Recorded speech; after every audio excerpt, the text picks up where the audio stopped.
السلام علیکم ورحمۃ اللہ وبرکاتہ۔ تو حضرات گرامی، امید ہے کہ آپ حضرات خیر و عافیت سے ہیں۔ تو رمضان المبارک کا مہینہ گزر چکا ہے، اب جو ہے شوال کا مہینہ شروع ہو گیا ہے، جبکہ رمضان المبارک کے مہینے کے بعد جو شوال کا مہینہ ہے یہ بھی ماشاءاللہ جو ہے بہت برکت والا مہینہ ہے۔ اور اس مہینے کی جو حقیقت اور اس مہینے کی جو فضیلت کیا ہے، یہ میں آپ حضرات کے سامنے جو ہے مختصر سا وقت لے کر میں آپ حضرات کے سامنے جو میں رکھنے کی کوشش کرتا ہوں۔ تو آپ جو ہے اس مہینے کی جو جیسے کہ آپ نے رمضان المبارک کے مہینے کی آپ نے قدر کی ہے، اسی طرح جو ہے آپ شوال کے مہینے بھی آپ قدر کرنے کی کوشش کریں، اور اس میں کیا کیا آپ کو کرنا ہے، کیا کیا نہیں کرنا ہے، اور اس کی فضیلت کیا ہے اور اس کی حقیقت کیا ہے، تاکہ آپ حضرات کے سامنے سارا کھل کر آ جائے اور آپ بھی عمل کرنے لگو۔ تو حضرات گرامی دیکھیے، حدیث شریف میں آتا ہے، اور یہ جو ہے نا صحیح سند سے بھی ہے، یعنی صحیح حدیث بھی ہے کہ قال من صام رمضان ثم اتبعه ستا من شوال فذاک صیام الدہر۔ تو آپ صلی اللہ علیہ وسلم کا ارشاد گرامی ہے کہ جس نے رمضان المبارک کے مہینے کے بعد ہے نا، جس نے رمضان المبارک کے مہینے کے بعد شوال کے 6 روزے رکھے، گویا کہ اس نے پورے سال کے روزے رکھے۔ اب دیکھیے، یعنی اب آپ جو ہے 6 روزہ کب رکھنا ہے، کب نہیں رکھنا ہے، یا اس روزہ رکھنے کا کیا طریقہ ہے، یہ آپ اچھی طرح سمجھ لیجئے۔ دیکھیے، جو شوال کے جو 6 روزے ہیں آپ کو عید کے بعد والے دن سے رکھنا ہے، یعنی عید دوسرے تاریخ سے،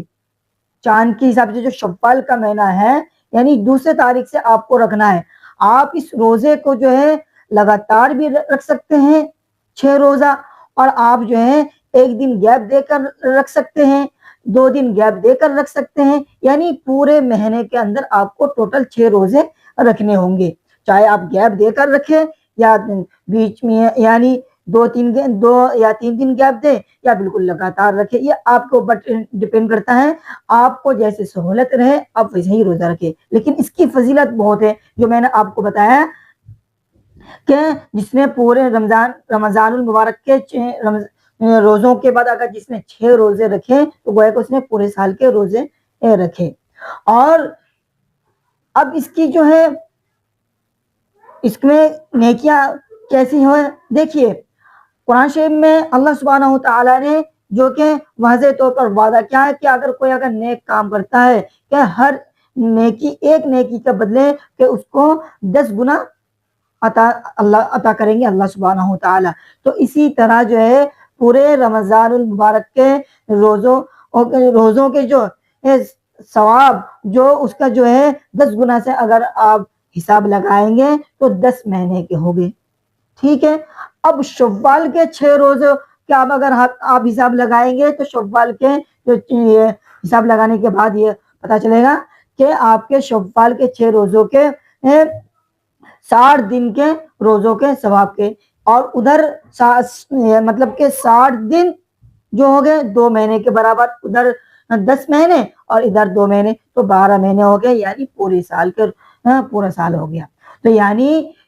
ادھر مطلب کہ 30 روزے اور ادھر جو ہے 6 روزے 36 روزے اگر آپ رکھیں گے تو آپ کو جو ہے اللہ سبحانہ وتعالی ایک پورے سال کے نہیں 1 سال کے برابر آپ کو ثواب عطا کریں گے۔ تو ماشاءاللہ یہ جو روزہ رکھنا اور یہ کہ ایک بات اور بھی ہے نا، اگر یہ جو شوال کے جو 6 روزے ہوتے ہیں نا، یہ مطلب کہ اگر رمضان المبارک کے جو مہینے کے جو اگر ہم روزے میں تھوڑی بہت جو ہے کمیاں ہو جاتی ہے تو وہ کمیاں جو ہے نا یہ 6 روزے پورے کرتا ہے۔ اس میں یہ بھی بات ہے، مطلب کہ ثواب تو الگ سے ملے گا، اور اس کا بھی ثواب رمضان المبارک کے جو روزوں کا ثواب اس کا بھی ثواب الگ سے ملے گا، اور اس میں جو کمیاں ہوتی ہم سے اگر ہو جاتی ہے یا رہ جاتی ہے، یہ شوال کے 6 روزہ جو ہے ہماری جو کمیاں کو پوری کرتا ہے اور جو ہے الگ سے ثواب دیتے ہیں، اور پورے سال کے روزوں کے ثواب ملتا ہے۔ ماشاءاللہ جو ہے اس یہ جو شوال کا مہینہ شروع ہو چکا ہے، آپ جو ہے آپ حضرات بہت سارے لوگ جو ہے کشمکش میں پڑ جاتے کہ شوال کے کتنے روزے ہیں اور اس کی فضیلت کیا ہے اور اس کی حقیقت کیا ہے اور اس میں روزہ رکھنے کا طریقہ کیا ہے، ہم کیسے روزے رکھیں۔ تو میں نے سوچا آپ حضرت کے سامنے جو ہے اس موضوع پر آپ حضرت کے سامنے چند مختصر جو ہے باتیں رکھی جائے، اور بھی بہت سارے باتیں ہیں تمہیں زیادہ وقت نہ لیتے ہوئے تو جو مطلب کہ ہمارے جو کام آنے والی ہے جو میں آپ حضرت کے سامنے رکھنے کی کوشش کی، اور امید ہے کہ آپ حضرت کو اس بات کو سمجھ کر آپ کو اچھی طرح سمجھ آ گیا ہوگا۔ اور باقی باتیں جو انشاءاللہ جیسے موقع آتے رہے تو میں آپ حضرت کے سامنے لاتے رہوں گا۔ اور اگر آپ حضرت کو اگر کسی بات پر اشکال ہے تو آپ میرے کمنٹ باکس میں کمنٹ کر سکتے ہیں، تو میں انشاءاللہ جو ہے آپ کو سمجھانے کی کوشش کروں گا اور بتانے کی کوشش کروں گا۔ اور اگر آپ کو یہ ویڈیو اچھی لگی ہے تو آپ جو اپنے رشتہ داروں کو، اپنے دوستوں کے بات پہنچائے، تاکہ اگر وہ باتیں اگر ان کو پتہ نہیں ہے تو وہ ان باتوں کو سن کر جو ہے وہ بھی عمل کرنے لگے۔ اب میں آپ سے نیکسٹ ویڈیو میں ملتا ہوں۔ السلام علیکم ورحمۃ اللہ وبرکاتہ۔